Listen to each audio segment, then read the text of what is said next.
Welcome to Tamil. நீங்கள் எதை பற்றி பார்க்க போகிறோம்னா தேங்காய் பருப்பி எப்படி செய்யுதுன்னு பார்க்க போகிறோம். தேங்காய் பருப்பிங்கிறது வீட்டிலே எளிய முறையில் செஞ்சுக்கலாம். நம்ம சேனலுக்கு யாராவது நண்பர்கள் புதுசாக வந்திருந்தீங்கன்னா கீழே உள்ள சப்ஸ்கிரைப் பட்டனை ப்ரெஸ் பண்ணி சப்ஸ்கிரைப் பண்ணிங்க. கூடவே இருக்க பெல் சிம்பிளாக ஆகிட்டீங்க. அப்போ தான் உங்கள் லேட்டஸ்ட் வீடியோஸ்லாம் உங்களுக்கு உடனே சேரும். நம்ம வாங்க தேங்காய் பருப்பி எப்படி செய்யுதுன்னு பார்க்கலாம்.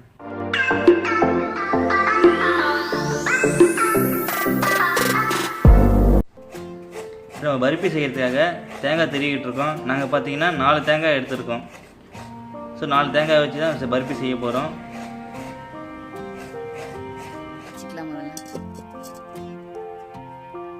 ஒரு ஸ்பூன் நெய் ஊற்றிக்கலாம். தேங்காய் பூவும் சர்க்கரையும் வச்சு தேங்காய் பருப்பி செய்ய போகிறோம். இப்போ இந்த கிண்ணி அளவுக்கு தேங்காய் பூ 1 கிண்ணி, 3/4 கப்பு சர்க்கரை. இப்போ 1 கிண்ணி தேங்காய் பூவை நம்ம இதில் போட்டு வாட்டிக்க போகிறோம்.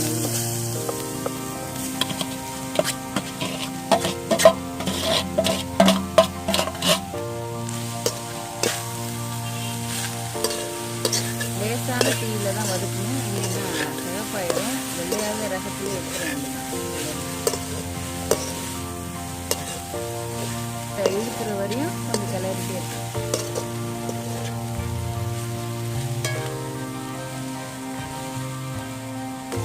இப்போ நம்ம இறக்கிக்கலாம். லைட்டாக வதக்கியாச்சு, இறக்கலாம்.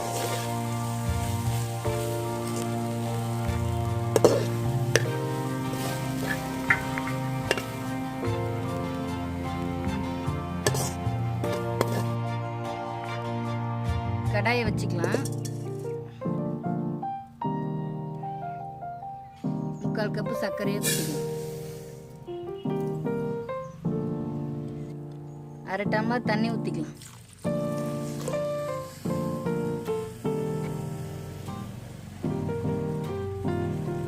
சர்க்கரை கரைஞ்சது கொதிக்க ஆரம்பிச்சிட்டு பாருங்க. சுத்தமான சர்க்கரையாக இருக்கிறதுனால நாங்கள் அப்படியே போட்டுப்போம்.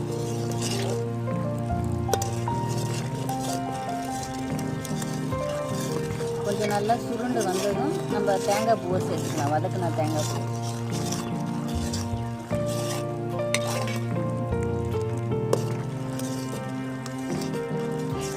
பாகு நல்லா கொதிக்க ஆரம்பிச்சிச்சு பாருங்க. இந்த பதம் இருந்தாலே போதும். இப்போ லைட்டாக தொட்டிங்கன்னா பாருங்க, கொஞ்சம் பிசு பிசுன்னு போட்டுன்னு பாருங்க. இதுதான் பதம். தேங்காய் பூ சேர்த்துலாம்.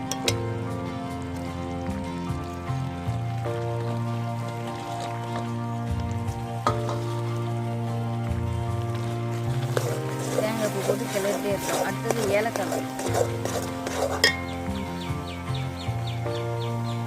ஏலக்காவை 10 ஏலக்காவை சர்க்கரை போட்டு அம்மியில் நசுக்கி வச்சுருக்கோம். அரைச்சி நைஸாக அரைச்சி வச்சுருக்கோம்.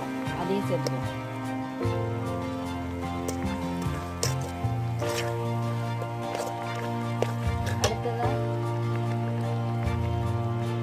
அடுத்ததான் மல்லட்டை வேர்க்கடலை இருக்குங்களா, அது வறுத்த மல்லட்டையை அம்மியில் 1 பாதியமாக நசுக்கி வச்சுருக்கோம். அதையும் சேர்த்து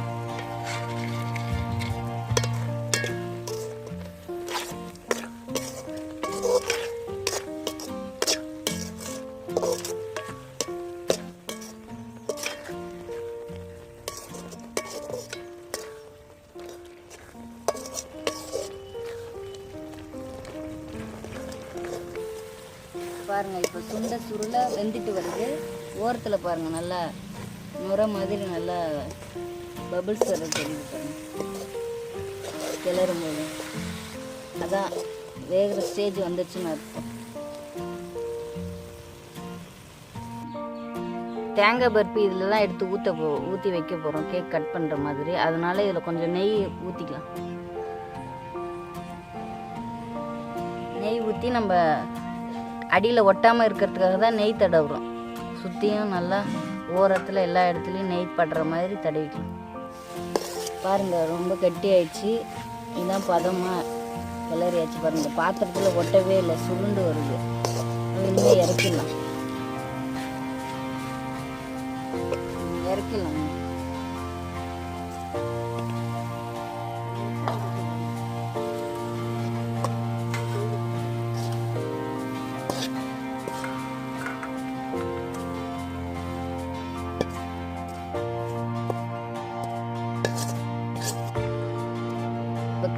கரண்டியால் இப்போ ஒப்புரவா தட்டியாச்சு. அதுக்கப்புறம்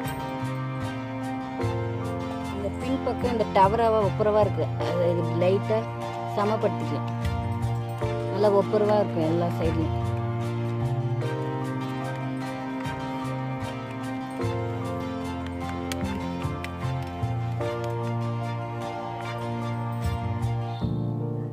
முந்திரி பருப்பு வறுக்கிறதுக்காக நம்ம இப்போ தாளிக்கிற கரண்டியில் நெய் ஊற்ற போகிறோம். நெய் சூடு ஏறினதும் முந்திரி பருப்பு போடணும்.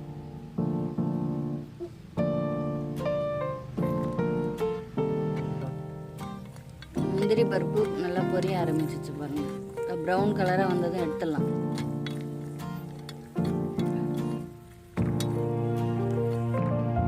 இப்போ கட் பண்ணிடலாம். கொஞ்சம் ஆறிடுச்சு. ரொம்ப ஆறிடுச்சுன்னா கட் பண்ண முடியாது, அதனால இப்போவே கட் பண்ணிடலாம்.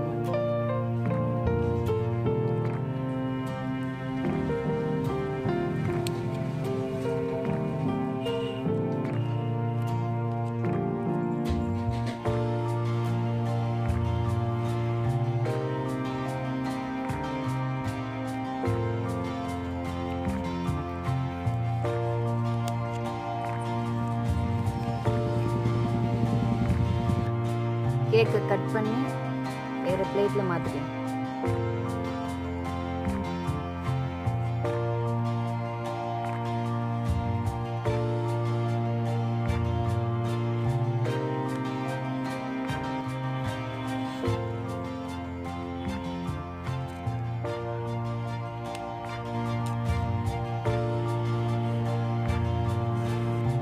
கேக்கை கட் பண்ணி நம்ம பிளேட்டில் எடுத்துக்கிட்டோம். அதுக்கு மேலே முந்திரி வறுத்த நெய்யில் வறுத்த முந்திரி வச்சுக்கலாம்.